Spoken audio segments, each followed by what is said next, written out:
خطبہ نمبر 152 آپ علیہ السلام کے خطبے کا ایک حصہ، جس میں پروردگار کی صفات اور ائمہ طاہرین علیہ السلام کے اوصاف کا ذکر کیا گیا ہے۔ بسم اللہ الرحمن الرحیم۔ صفات پروردگار کا ذکر۔ الحمد لله الدال على وجوده بخلقه، فبمحدث خلقه على أزليته، وباشتباههم على ألا شبه له، لا تستلمه المشاعر ولا تحجبه السواتر۔ ساری تعریف اس اللہ کے لیے ہے جس نے اپنی تخلیق سے، اپنے وجود کا، اپنی مخلوقات کے حادث ہونے سے، اپنی ازلیت کا اور ان کی باہمی مشابہت سے اپنے بے نظیر ہونے کا پتہ دیا ہے۔ اس کی ذات تک حواس کی رسائی نہیں ہے اور پھر بھی پردے اسے پوشیدہ نہیں کر سکتے ہیں۔ لافتراق الصانع والمصنوع والحاد والمحدود والرب والمربوب، الأحد لا بتأويل عدد، والخالق لا بمعنى حركة ونصب، والسميع لا بأداة۔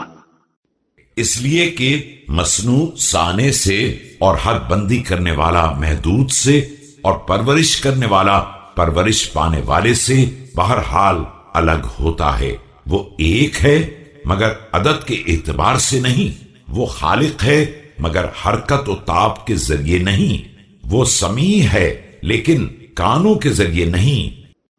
والبصير لا بتفريغ آلة، والشاهد لا بمماسة، والبائن لا بتراخي مصافة، والظاهر لا برؤية، والباطن لا بلطافة، بان من الأشياء بالقهر لها والقدرة عليها۔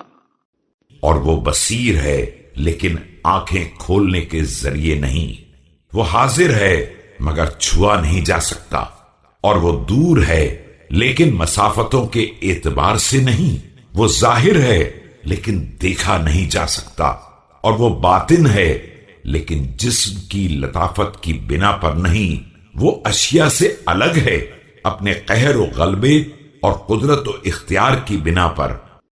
وبانت الأشياء منه بالخضوع له والرجوع إليه، من وصفه فقد حده، ومن حده فقد عده، ومن عده فقد أبطل أزله۔ اور مخلوقات اس سے جدا گانا ہے اپنے خضوع و خشوع اور اس کی بارگاہ میں بازگشت کی بنا پر۔ جس نے اس کے لیے الگ سے اوصاف کا تصور کیا، اس نے اسے عادات کی صف میں لا کر کھڑا کر دیا، اور جس نے ایسا کیا اس نے اسے حادث بنا کر اس کی ازلیت کا خاتمہ کر دیا۔